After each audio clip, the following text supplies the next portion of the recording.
There's a peculiar tremor that runs through the fabric of existence when consciousness turns its attention upon itself. Not the casual glance of everyday awareness, but that piercing, focused attention that seems to reach into the very substrate of what we call reality.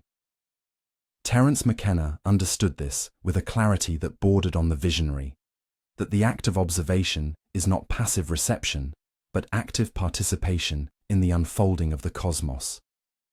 When you look deeply enough into the nature of things, something looks back.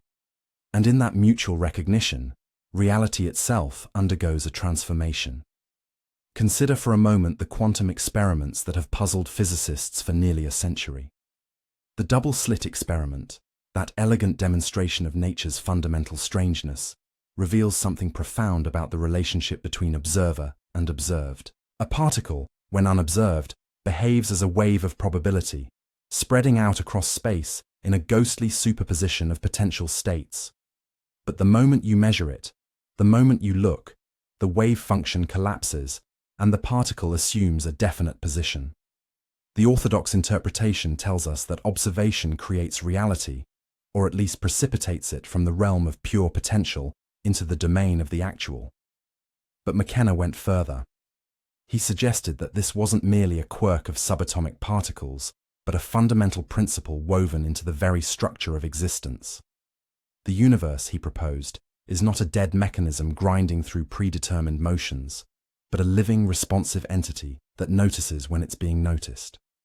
This idea strikes most people as either profound mysticism or dangerous solipsism, but McKenna was pointing towards something far more nuanced. He wasn't suggesting that reality is merely a projection of individual consciousness, a kind of cosmic daydream that vanishes when you close your eyes. Rather, he was articulating a vision of participatory cosmos, a universe that comes into being through the dynamic interplay between consciousness and the raw stuff of existence. The Tao Te Ching hints at this when it speaks of the uncarved block, the primordial wholeness that precedes all distinction.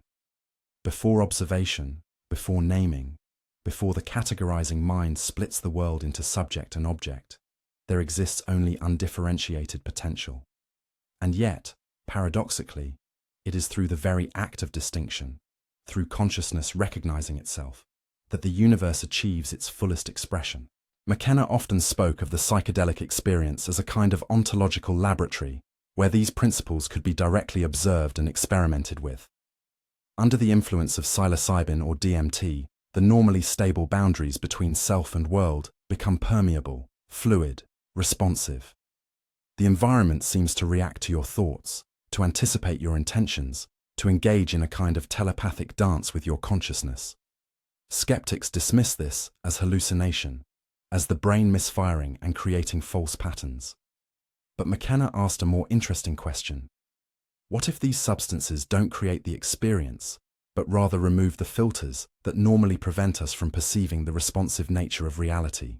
What if consensus reality, the solid, predictable world we navigate in our ordinary waking state, is actually the hallucination, a collective agreement to ignore the fluid, participatory nature of existence? The indigenous peoples who have used these compounds for millennia certainly never doubted their reality. The shamans of the Amazon don't speak of ayahuasca as producing illusions, but rather as revealing truths, as opening doors of perception that allow communion with the intelligent dimensions of nature.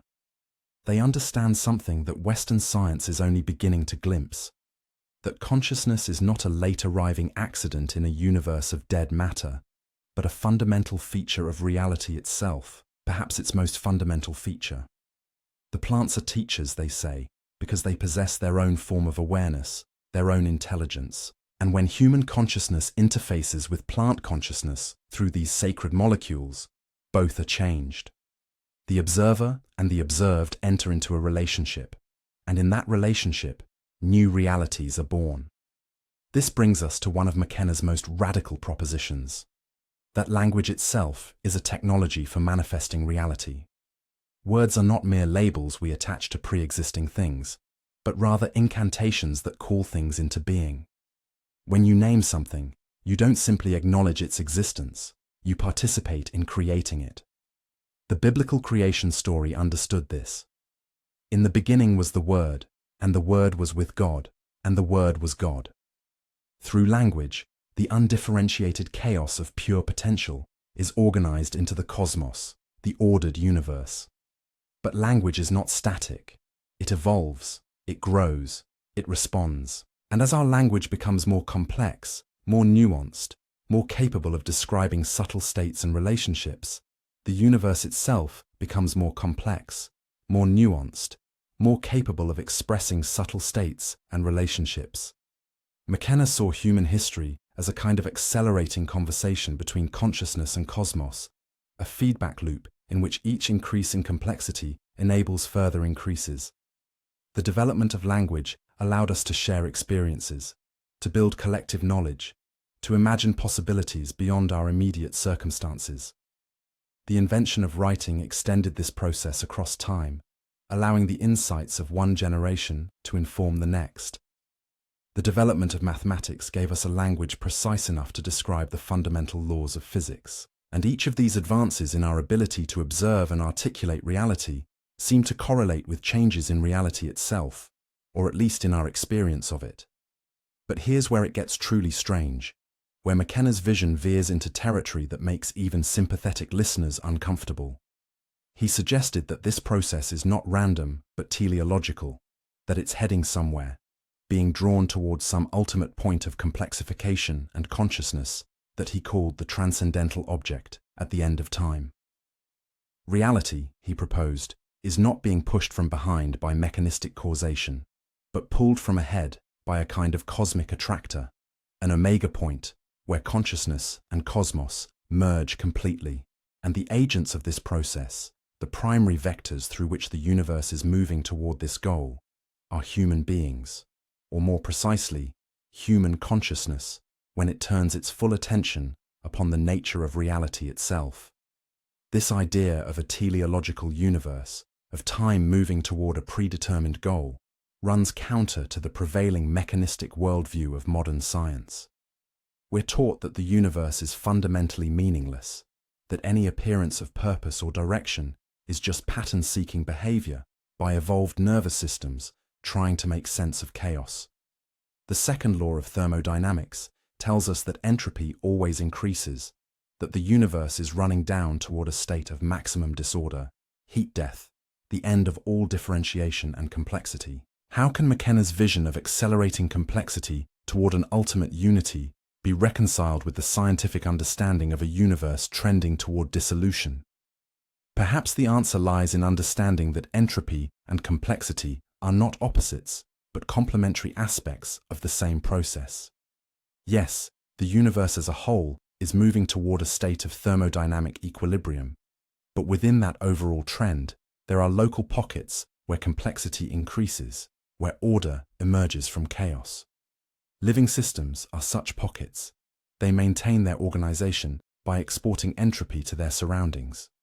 A plant captures the ordered energy of sunlight and uses it to build complex structures, in the process releasing heat and waste products that represent an increase in the entropy of the environment.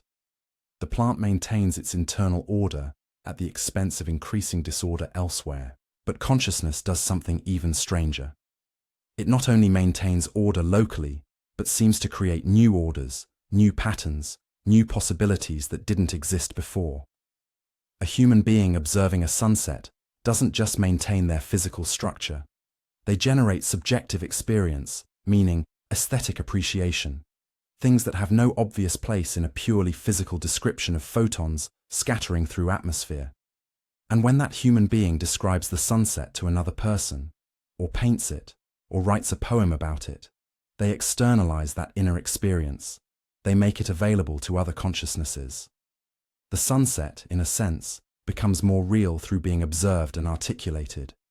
It exists not just as a physical phenomenon, but as an aesthetic object, a source of meaning, a node in a network of shared human experience. McKenna pushed this line of thinking to its logical extreme. If observation participates in reality, if consciousness is not just a passive witness, but an active co-creator, then the more conscious we become, the more real reality becomes. Every increase in awareness, every deepening of understanding, every refinement of perception doesn't just change our experience of the universe, it changes the universe itself. The cosmos waking up to itself through human consciousness is not metaphor, but literal truth. We are the means by which the universe comes to know itself, and in that knowing, it becomes more fully itself. This perspective radically reframes the human situation. We're not insignificant specks on an unremarkable planet in an indifferent universe.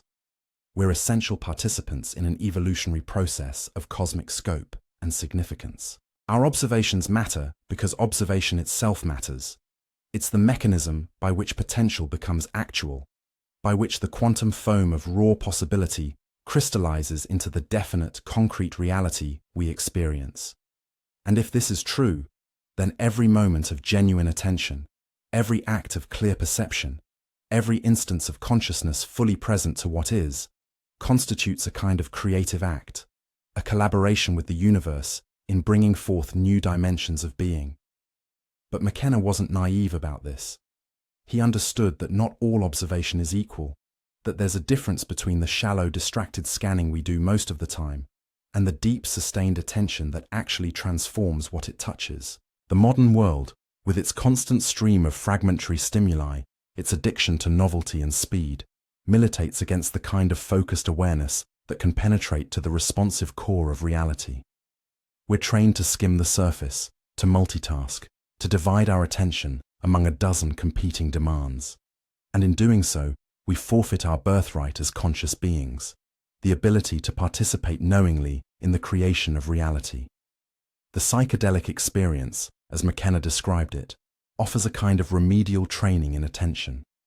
Under the influence of these compounds, you can't help but pay attention.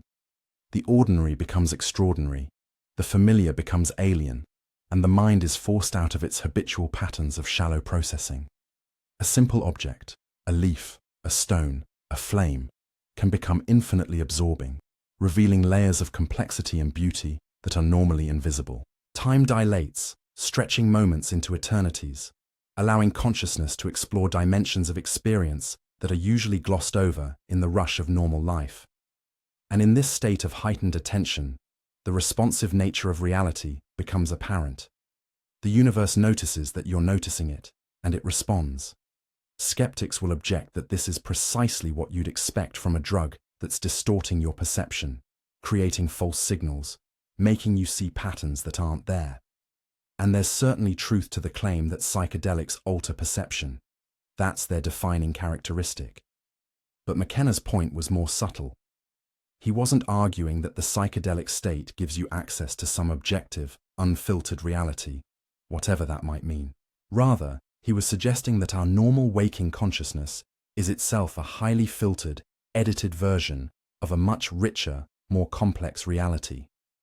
The brain, functioning as what Aldous Huxley called a reducing valve, filters out the overwhelming majority of sensory and cognitive information, presenting consciousness with only that narrow band of experience necessary for survival and reproduction.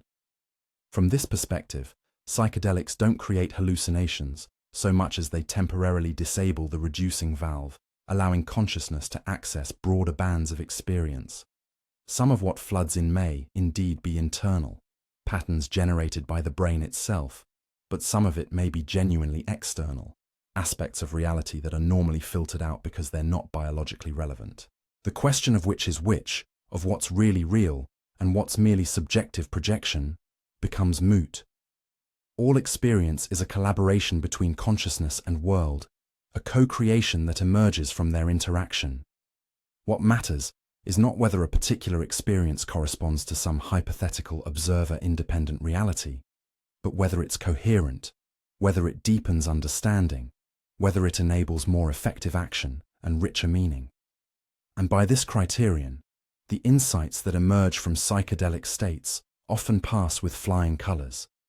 People come back from these experiences with profound realizations about their lives, their relationships, their place in the larger scheme of things. They report a sense of connection to nature, to other people, to the cosmos itself that feels more real, more true than the isolation and separation that characterizes ordinary consciousness. They describe encounters with entities, presences, intelligences that seem autonomous, that communicate information the person didn't consciously possess. Are these entities objectively real, existing independent of human consciousness? Or are they aspects of the psyche, personified and projected outward? McKenna's answer: the question is based on a false dichotomy. The boundary between inner and outer, between subjective and objective, is not as fixed as we assume. Consciousness extends beyond the skull, and the world extends into consciousness. They interpenetrate, they co-arise, they cannot be cleanly separated. This understanding has profound implications for how we conceive of mind and matter, self and world. The Cartesian dualism that has dominated Western thought for centuries, the sharp separation between mental substance and material substance, between the realm of consciousness and the realm of extended matter, begins to break down.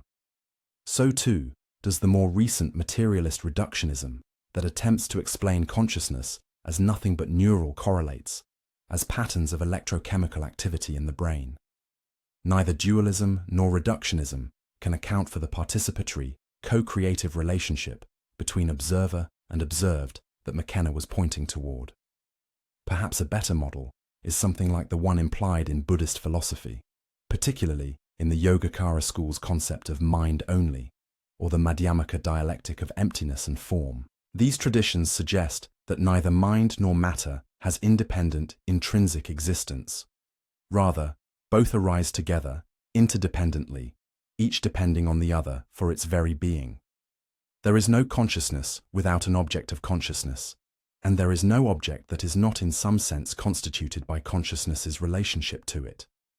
This doesn't mean that things don't exist if no one's looking at them. That would be a crude idealism that's easily refuted. Rather, it means that what things are, their very nature and characteristics, cannot be specified independent of the framework of observation and conceptualization that brings them into focus. Modern physics, particularly quantum mechanics, seems to be converging on a similar understanding, much to the discomfort of many physicists who would prefer to maintain a clear separation between observer and observed. The measurement problem in quantum mechanics, the fact that observation seems to affect what is observed, has spawned numerous interpretations, from the Copenhagen interpretation's collapse of the wave function to the many worlds interpretation's proliferation of parallel universes, to the more recent information theoretic approaches.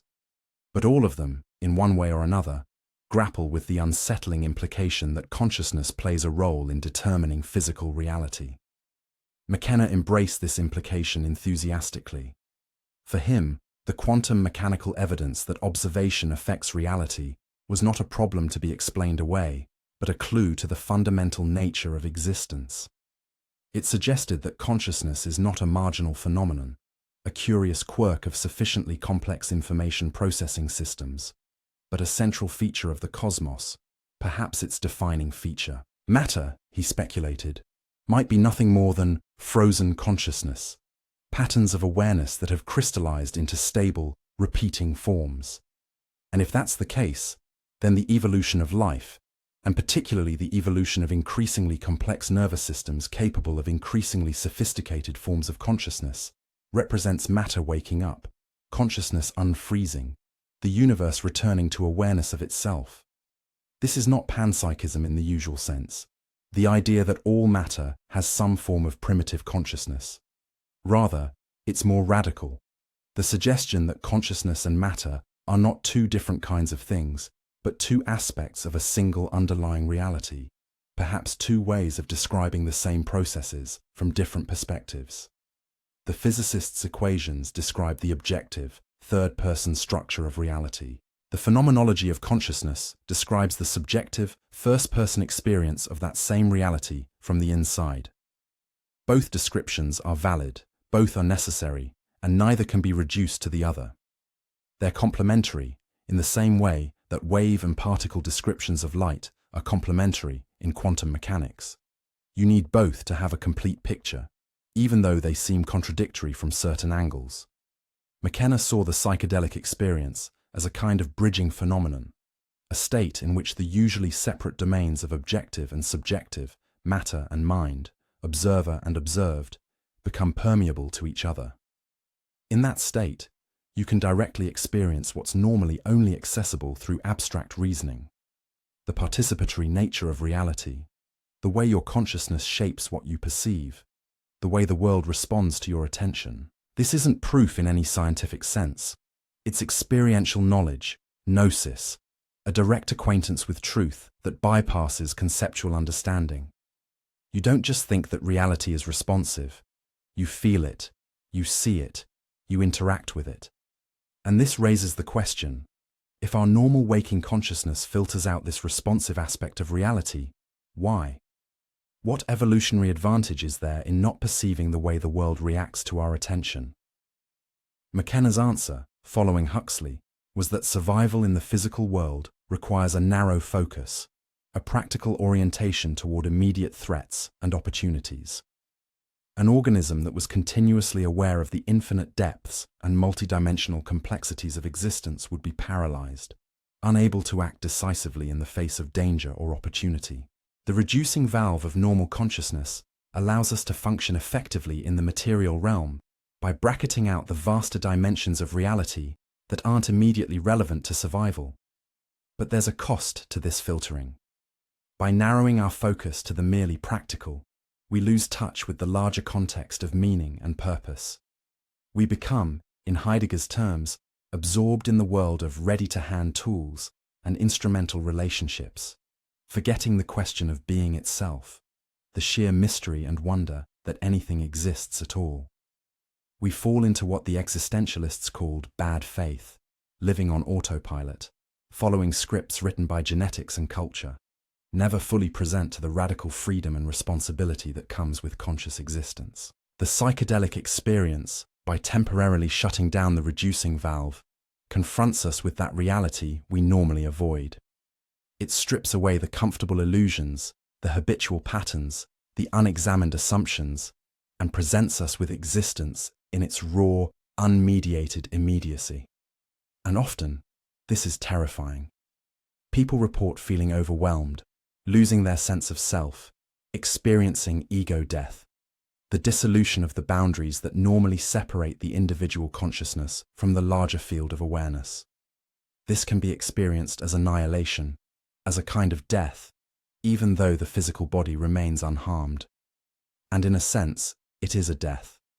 The death of the illusory separate self, the identification with a particular body-mind complex, as if it were the totality of what you are. But McKenna insisted that this ego death, as terrifying as it might be, is actually a kind of rebirth, a liberation from the prison of the separate self.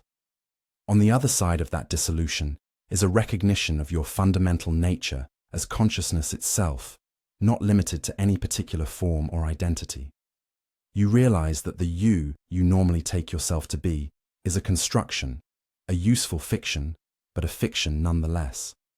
What you really are is the awareness within which all experience arises, thoughts, sensations, emotions, perceptions all appearing in and made of consciousness, like waves arising in the ocean.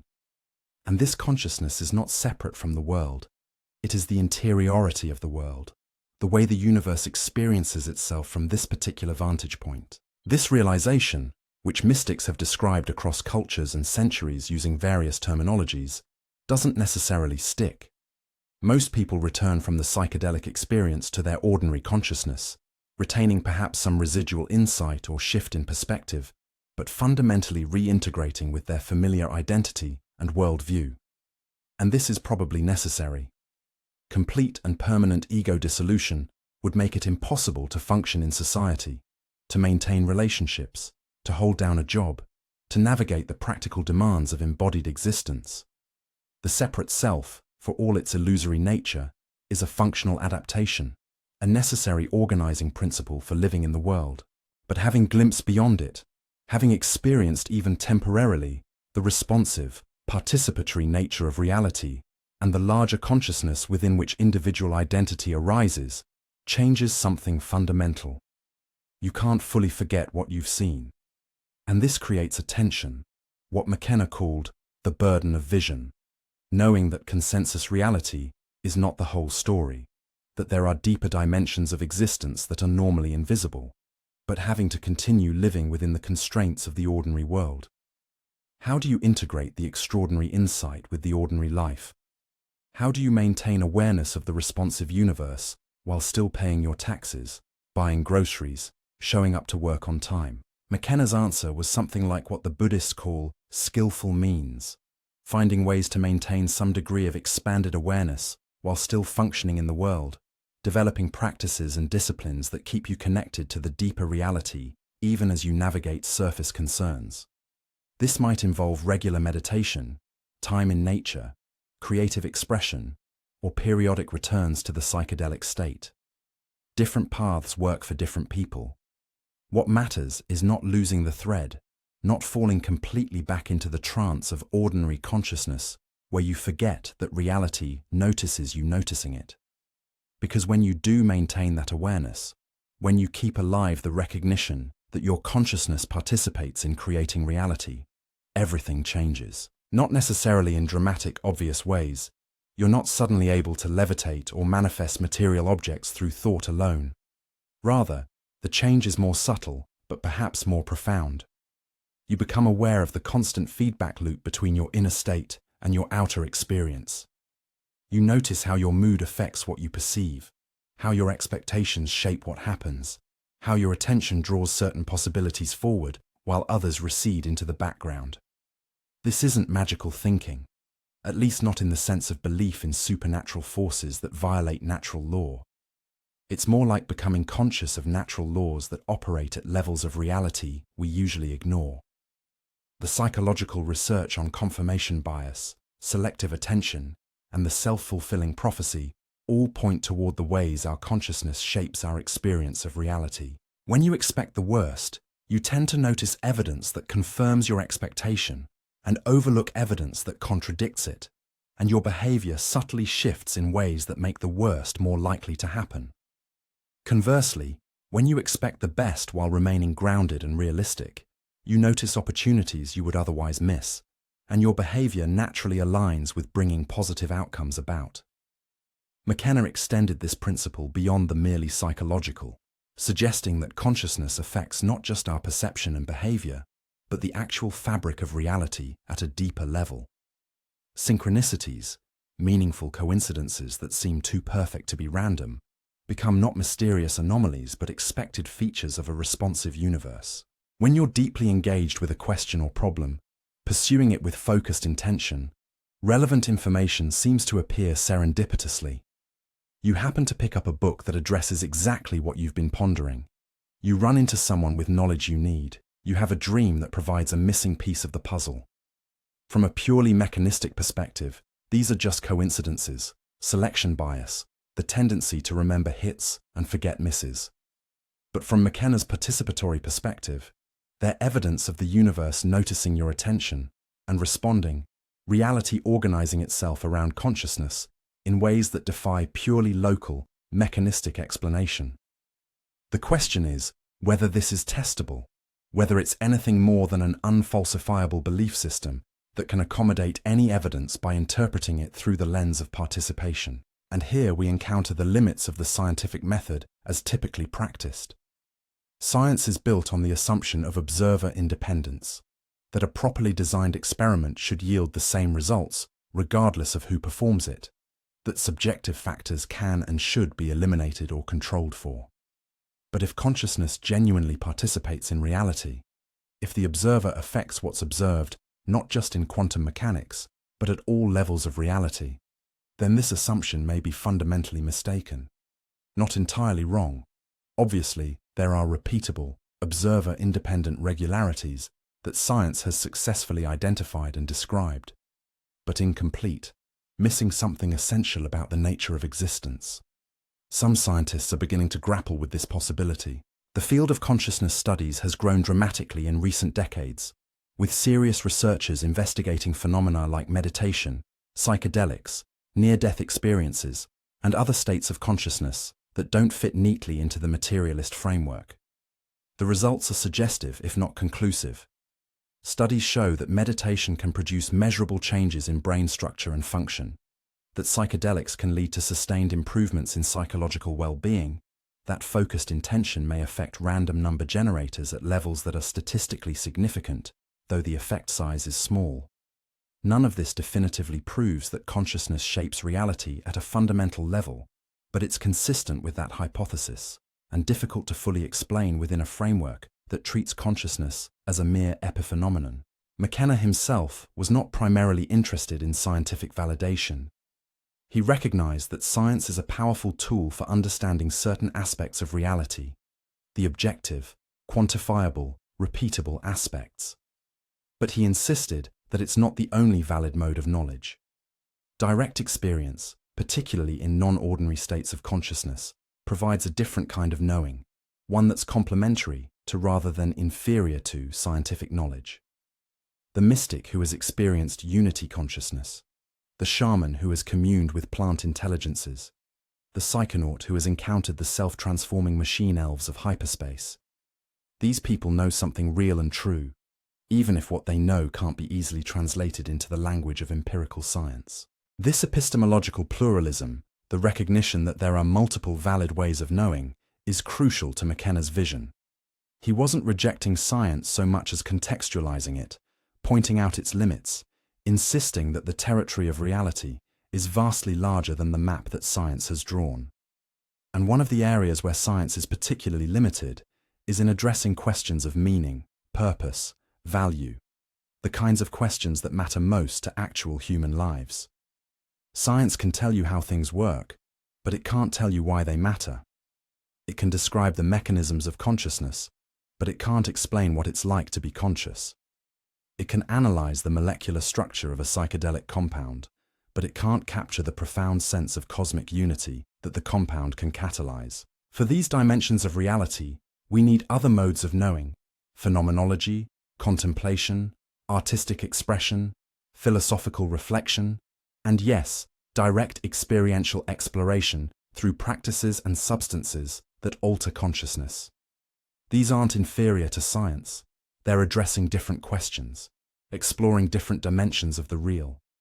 And when we bring together insights from all these domains, scientific understanding, contemplative wisdom, visionary experience, we get a richer, more complete picture of reality as it actually is: participatory, responsive, saturated with meaning and consciousness all the way down. But there's a danger here that McKenna was aware of: the tendency to lapse into solipsism or narcissism, to believe that reality is simply a projection of individual consciousness, that you can think your way into any reality you want through positive thinking, or the law of attraction, or similar New Age formulations.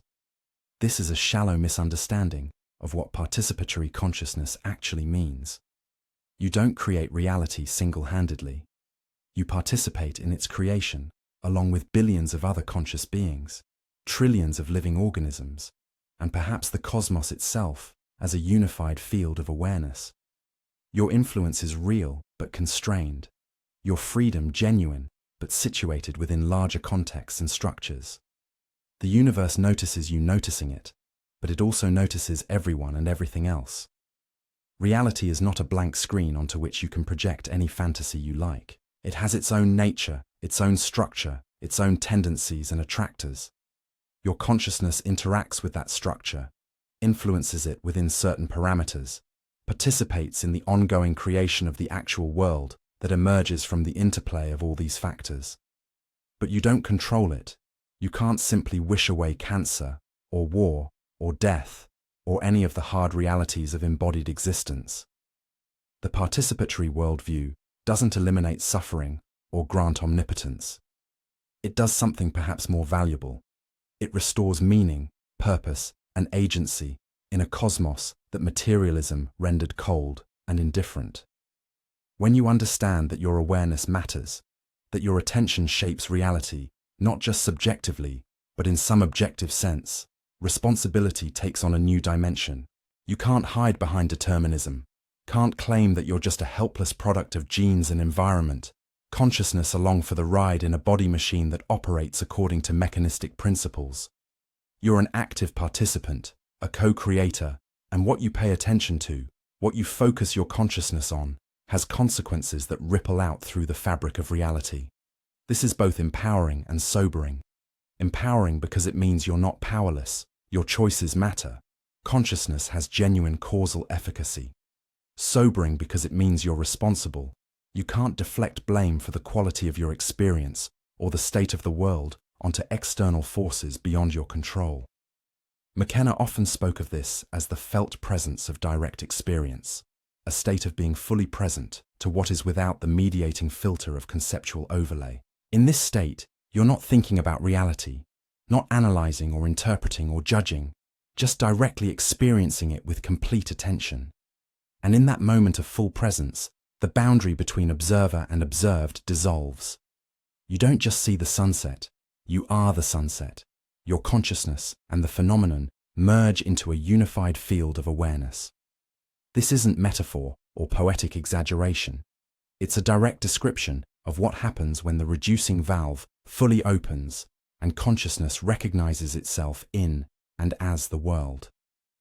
This experience is the antidote to the alienation that characterizes modern existence.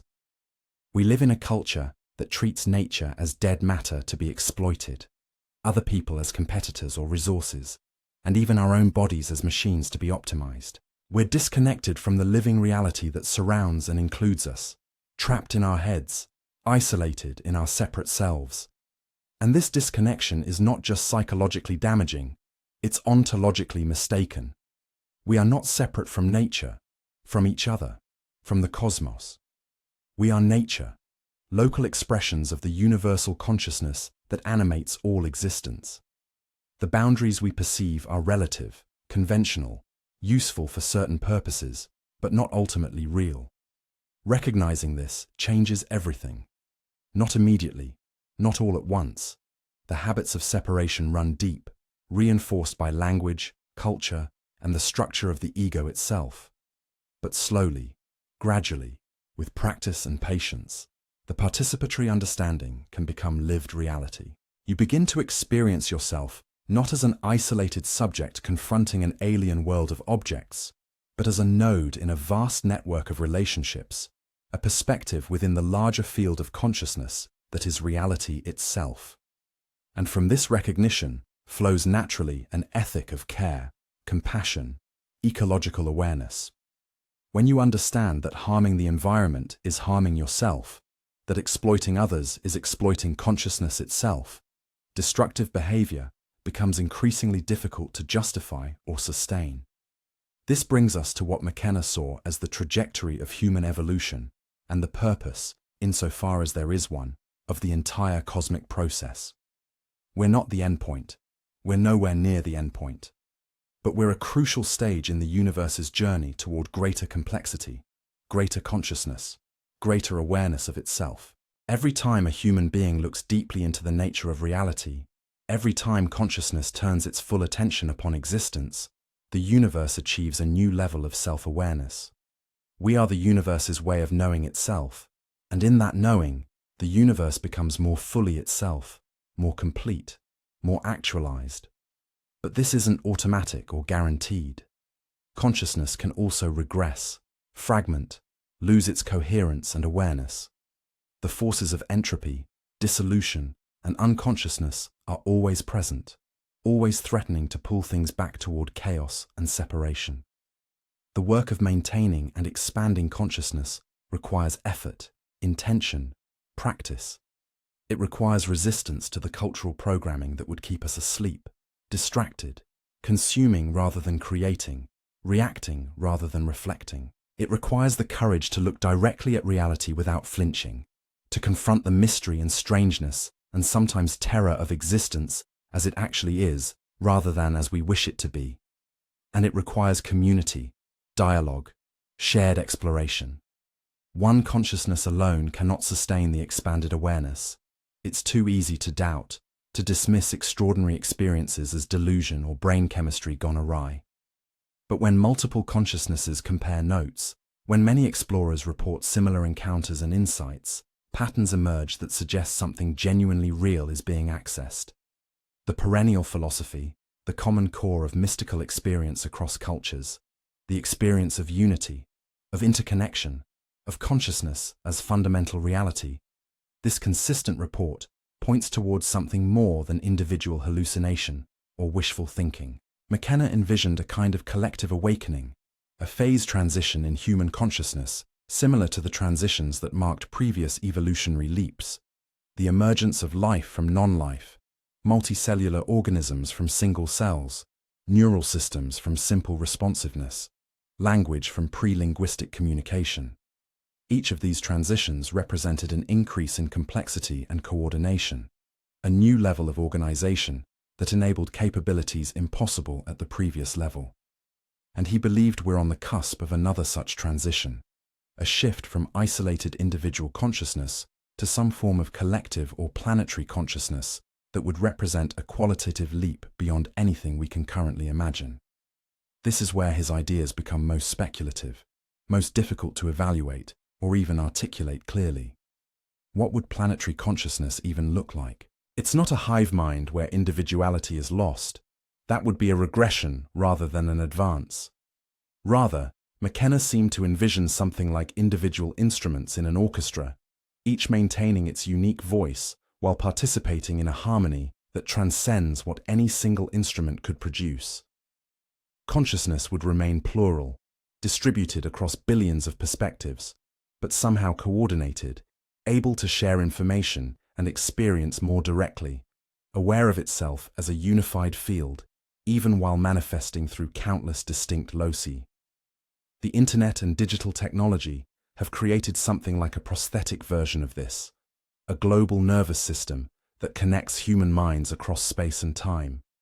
And indeed, the information density, the connectivity, the sheer complexity of contemporary culture represents an unprecedented condition in human history.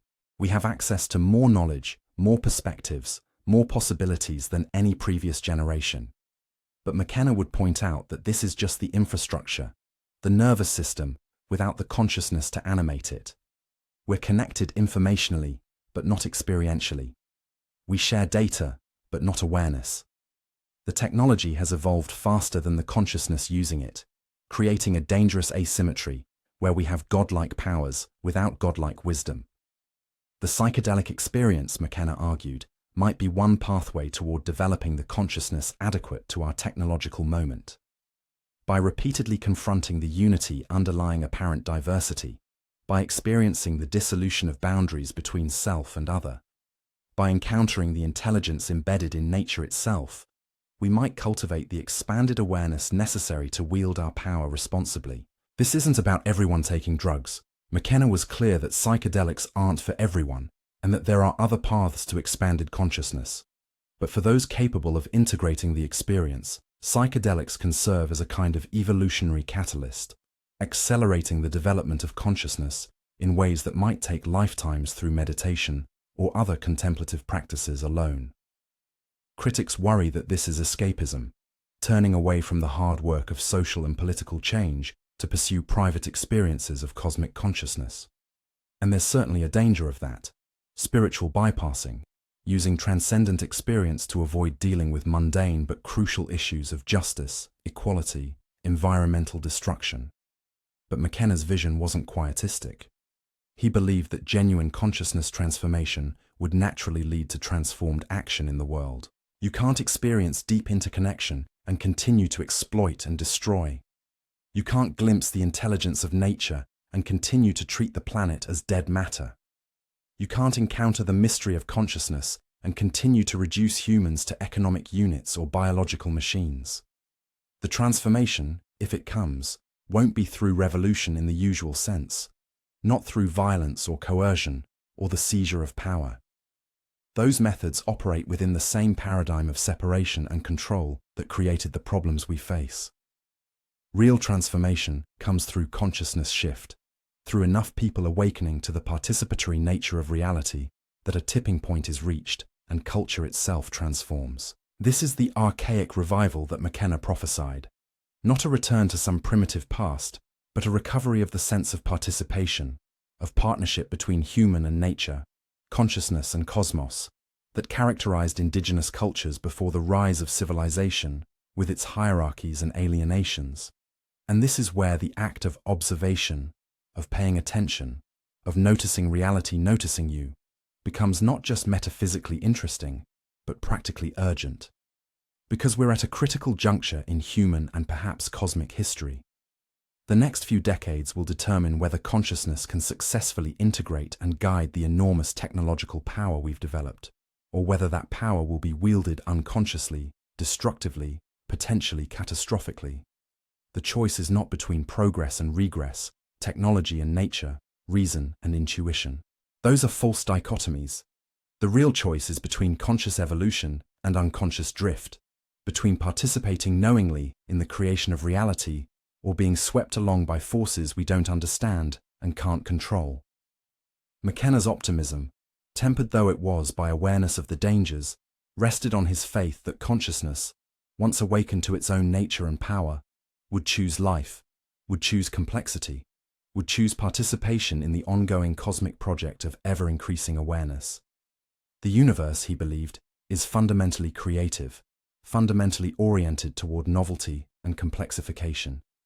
And human consciousness, for all its problems and pathologies, is the leading edge of that creative process on this planet, perhaps in this region of space-time. We matter because consciousness matters, because observation participates in creation, because the universe genuinely does notice when we notice it. So what does all this mean for how we actually live? How do we translate these heady metaphysical speculations into concrete practice, into choices and behaviors and ways of being in the world? McKenna offered various suggestions over the years, but they all circle back to the same core principle. Pay attention. Be present. Notice reality with as much clarity and depth as you can muster. Don't sleepwalk through existence. Don't let habit and distraction and cultural programming determine your experience. Wake up to the strangeness and beauty and terror of being alive in a responsive cosmos. This sounds simple, but it's perhaps the hardest thing there is. Our brains are wired to automate, to turn novel experiences into routines, to filter out the vast majority of sensory input as irrelevant to immediate survival needs. Attention is metabolically expensive. It requires energy, effort, intention. And modern culture actively works against sustained attention, filling every moment with stimulation, demanding rapid shifts between tasks, rewarding speed over depth. We're encouraged to consume rather than contemplate, to react rather than reflect, to skim surfaces rather than dive into depths. Reclaiming attention, learning to direct it consciously rather than having it captured by whatever is loudest or brightest or most emotionally triggering, is thus an act of rebellion, a refusal to let external forces colonize your consciousness. And it's harder than ever because those external forces have become increasingly sophisticated, weaponizing psychological insights to hook attention and keep it hooked. Social media algorithms optimize for engagement, which in practice means triggering the brain's reward circuits with unpredictable intermittent reinforcement. Advertising has become so pervasive and targeted that it's nearly impossible to move through public space without being bombarded by messages designed to create desire and dissatisfaction.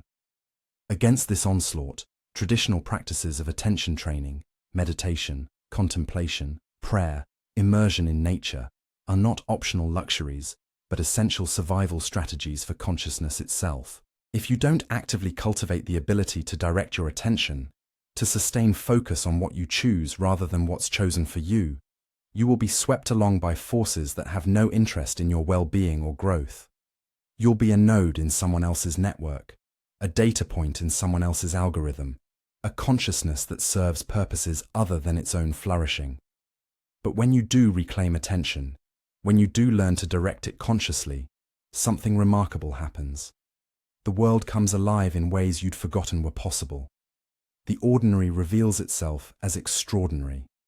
A tree is not just a tree, a generic representative of the category tree, but this tree, unique, particular, absolutely itself, with a specific history and presence that can be felt if you pay attention.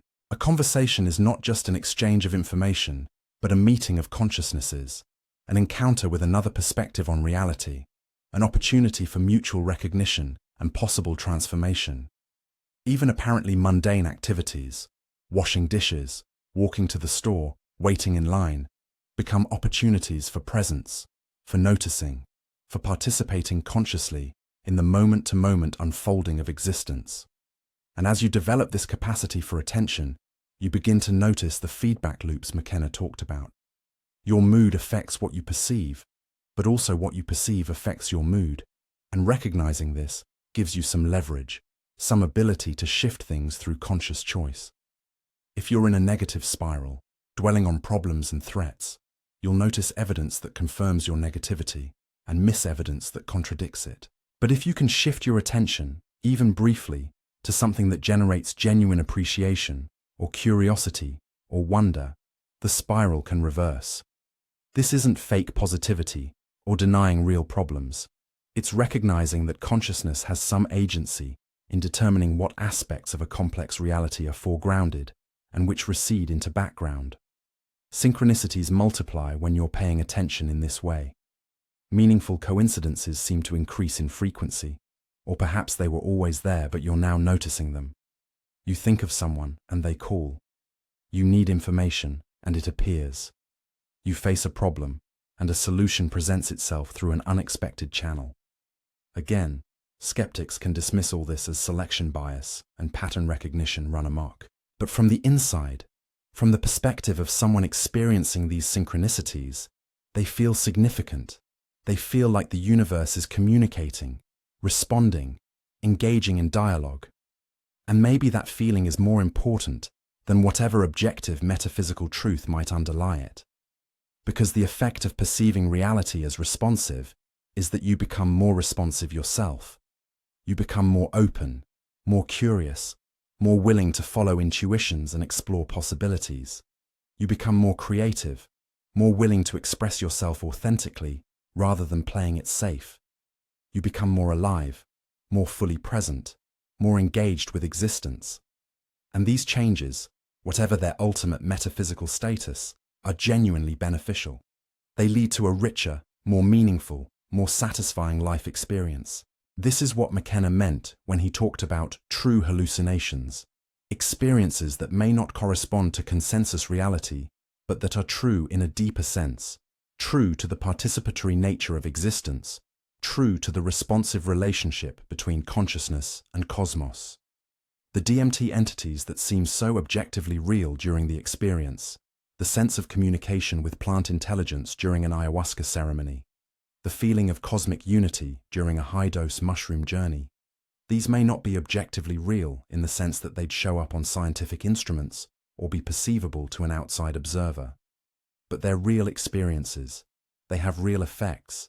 They reveal real aspects of what consciousness can do and be and encounter when freed from its normal constraints. And this gets to the heart of what McKenna was really saying when he talked about reality, noticing, you noticing it. He wasn't making a falsifiable scientific claim about quantum mechanics or the structure of space-time. He was articulating a lived experience, describing what it feels like when consciousness is fully present, fully engaged, fully alive. In that state, reality does feel responsive. The boundary between self and world does dissolve. Communion with the deeper intelligence of existence does occur. Whether this is really happening in some objective sense or is just a subjective experience becomes a meaningless question. Experience is reality. Consciousness is reality experiencing itself. And when that experience involves the felt sense of participation, of reciprocal relationship, of the universe noticing and responding, that's not illusion, it's revelation. But McKenna also warned against getting stuck in any one experience or interpretation, however profound it might seem in the moment. Consciousness is dynamic, ever-changing, and any attempt to freeze it into a fixed belief system or ideology inevitably becomes a limit rather than a liberation. The map is not the territory, the finger pointing at the moon is not the moon, and even the most accurate description of non-ordinary states of consciousness is not the same as the direct experience. You can talk about these things, theorize about them, construct elaborate metaphysical frameworks to explain them, but ultimately, they have to be lived, experienced, embodied. This is why McKenna emphasized the importance of continued exploration, of not settling into comfortable conclusions, but maintaining what the Buddhists call beginner's mind, the openness, curiosity, and willingness to be surprised that characterizes someone encountering something for the first time. Every psychedelic journey should be approached fresh, without rigid expectations about what will happen or what it means. Every meditation session is new. Every moment of genuine presence opens onto depths that have never been explored in quite this way before.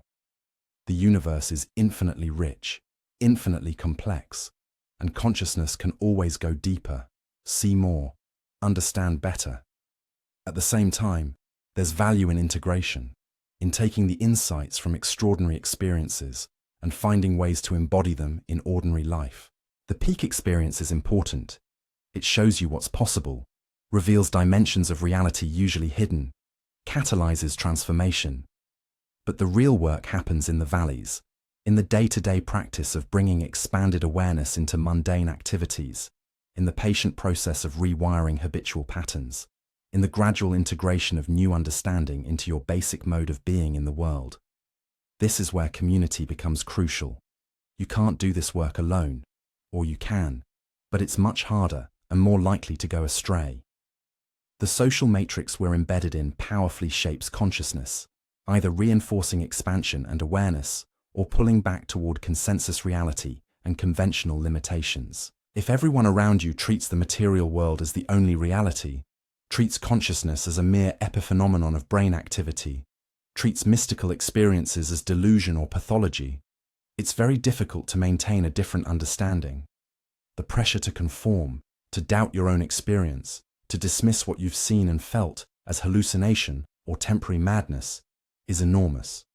But if you find others who have also glimpsed the participatory nature of reality, who also understand that consciousness and cosmos are engaged in mutual creation, who also feel the responsive presence of intelligence in nature and existence itself, mutual reinforcement becomes possible. You can compare notes, discover common patterns, develop shared language for experiences that conventional culture has no vocabulary for. You can support each other through difficult integrations, challenge each other's unwarranted conclusions, and collectively build a culture that honors expanded consciousness rather than pathologizing it. This is what McKenna was trying to do through his lectures, workshops, and writings: create a community of consciousness explorers, a network of people committed to pushing the boundaries of awareness and understanding what reality might actually be beneath and beyond the consensus trance. He wasn't offering a doctrine to be believed or a guru to be followed. He was sharing his own explorations, his own encounters with the strange and extraordinary aspects of existence, in hopes of encouraging others to explore for themselves. Question everything was his motto. Don't believe him. Don't believe anyone. Look for yourself. Pay attention to your own experience. Notice what happens when you notice reality. Draw your own conclusions. And yet, he recognized certain patterns, certain consistent features that appear across different explorers' reports. The sense of intelligent presence, the feeling of communion rather than isolation, the experience of boundaries dissolving between self and other, consciousness and world, the perception of meaning, purpose, direction in what materialist science treats as meaningless mechanism. These commonalities suggest something more than individual fantasy or brain chemistry gone haywire. They suggest that consciousness exploration is actually exploring something real, encountering genuine features of reality that are normally hidden behind the reducing valve of ordinary awareness. But what that reality ultimately is, what consciousness ultimately is, remains mystery. And McKenna insisted that this mystery should be honored rather than explained away. The tendency of both religious dogma and reductive science is to provide final answers, to close off inquiry with definitive explanations. It's all God's will, or it's all neural correlates. Both moves foreclose wonder, shut down exploration, replace living encounter with dead certainty. The truth, if there is such a thing, is probably stranger than any of our current frameworks can accommodate. The universe is under no obligation to make sense to human minds, to fit into our categories, to confirm our assumptions. What consciousness exploration reveals, more than any specific fact or theory, is the sheer strangeness of existence, the mystery that anything is at all, the impossibility of reducing reality to any simple formula or explanation. And confronting this mystery, really sitting with it without rushing to resolve it through belief or skepticism, changes something fundamental in how you relate to existence. You become more humble, more open, more capable of awe. You stop trying to control and predict everything. Stop needing reality to conform to your expectations. Stop resisting the fundamental uncertainty and groundlessness of the human situation. This doesn't mean becoming passive or resigned. It means becoming responsive rather than reactive, acting from presence and awareness rather than from habit and fear. It means participating consciously in the creative unfolding of reality rather than trying to force reality to match your preferences. It means recognizing that you are part of a process much larger than yourself, that consciousness and cosmos are engaged in an evolutionary dance that has been going on for billions of years and will continue long after your particular incarnation ends. And in that recognition, a strange peace becomes possible. Not the peace of having all the answers, not the comfort of certainty, but the peace of acceptance, of being okay with not knowing, of trusting the process, even when you can't see where it's going. McKenna called this surfing the chaos, riding the waves of novelty and transformation without clinging to what was or demanding what will be. It's a high-wire act, maintaining awareness and intention while simultaneously surrendering control, actively participating while accepting that you're not the author of the whole story. This paradox, agency and surrender, participation and acceptance, effort and grace, is at the heart of what it means to live consciously in a responsive universe. You can't just sit back and wait for reality to deliver what you want, but you also can't force things through willpower alone. You have to engage, to intend, to direct your consciousness and energy toward what you value. But you also have to remain open to what emerges, to possibilities you didn't anticipate, to the intelligence of the larger process that may have better ideas than your limited ego self could conceive. The universe notices you noticing it, and in that mutual recognition, something new becomes possible. Not predetermined, not guaranteed, but possible in a way it wasn't before. Your attention opens doors, creates pathways, invites potentials into actuality. But which potentials actually manifest depends on factors beyond your individual control. The intentions and actions of countless other conscious beings, the momentum of historical forces, the constraints of physical law, the mysterious attractors McKenna speculated might be pulling evolution towards some unimaginable future state. All you can do is show up, pay attention, participate as consciously as possible, and trust that your participation matters, that consciousness makes a difference, that the universe genuinely is enriched by your awareness of it, and its awareness of you. This is the faith, if that's the word, that underlies McKenna's entire worldview.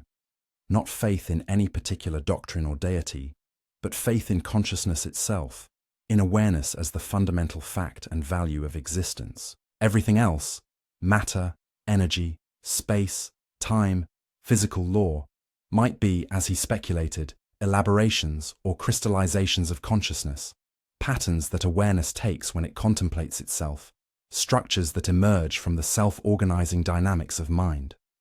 If that's true, then every moment of clear awareness, every act of genuine attention, every instance of consciousness fully present to itself, is a sacred act, a participation in the ongoing creation of the cosmos, a collaboration with the universe in becoming more fully what it is and could be. You don't have to change the world, don't have to achieve anything extraordinary by conventional standards. You just have to notice, really notice, deeply notice, what's here, what's real, what's true. And in that noticing, reality notices itself through you, becomes more conscious, more awake, more complete. This is McKenna's ultimate message, the essence of what he was pointing toward through all his elaborate theories and outrageous speculations and unquenchable curiosity. Pay attention, be present, Notice reality. And in that noticing, discover that you're not separate from what you're noticing, that consciousness and cosmos are one, that the observer and observed arise together in the eternal now of immediate experience. This recognition doesn't solve all problems or answer all questions, but it does transform the quality of existence, shifting from isolation to participation, from alienation to belonging, from meaningless mechanism to purposeful creativity.